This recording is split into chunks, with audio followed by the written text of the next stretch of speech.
The launch of South Korea's Nuri space rocket is on hold for now, while the issue that caused the delay is being fixed. The Space Center has been working on it since last night and into this morning.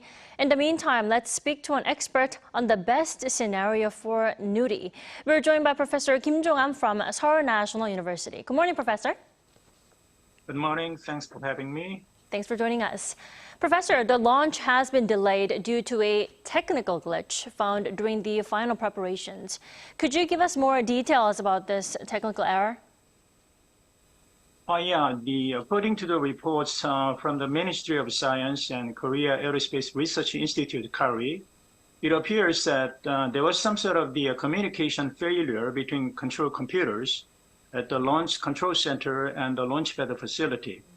And KARI officials explained that a low-temperature helium supply valve could not be working properly under automatic operation mode. But the valve itself was working normally when operated manually. So there seemed to be a problem with the communication equipment. Here, the function of helium is to control the pipe valve between the fuel tank and the engine. So the proper working of helium is very important for safe operation of the launch vehicle. Right, and hundreds of components just within one rocket, so it's a lot more complex than we believe. And also we saw another delay last year, in fact. What's the difference this time? Can you describe these important final checks that are made right before the launch? The second launch of Nuri last June was also postponed twice. And the original launch schedule on June 15 was postponed to the next day due to strong wind and poor weather condition. On June 16, however, the launch was aborted again due to the malfunction of the oxidizer level sensor of the first stage. At that time, the launch vehicle was removed from the launch pad and back to the assembly building, and the launch was proceeded after 6 days by replacing the faulty sensors. But in this third launch, initial diagnostics revealed that the problem was not a hardware issue of the launch vehicle. As mentioned, it was a communication problem between control computers, so the launch vehicle is being inspected without any movement. So if the cause of the communication problem is identified and corrected, and I think the launch could be possible today. But as you know, the launch vehicle is a very complex system.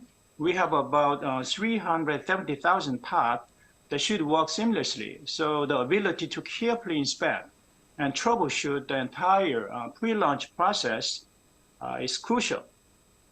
And even a small error can lead to a catastrophic effect. And this is also the part of what makes a reliable launch vehicle. And this kind of delay is rather common in international space launch. So I think it is fortunate in some sense that the engineers could have identified the problem in advance. Right, so many variables from weather conditions to technical errors like this time. But like you mentioned, it is good that we caught the issue before actually launching the rocket. Now, you briefly mentioned that if the problem is fixed today, the launch could happen today. Then if not, what's the best scenario for Nuri, Professor? Based on the progress of the identification, analysis, and fix of the technical issue observed yesterday, the launch management committee is going to announce the launch schedule this morning. So we just wait and see. But I think the best scenario is to continue the launching today if the technical issue has been resolved completely. And this is because the Nuri is currently standing up in the launch pad, and the satellites are on board.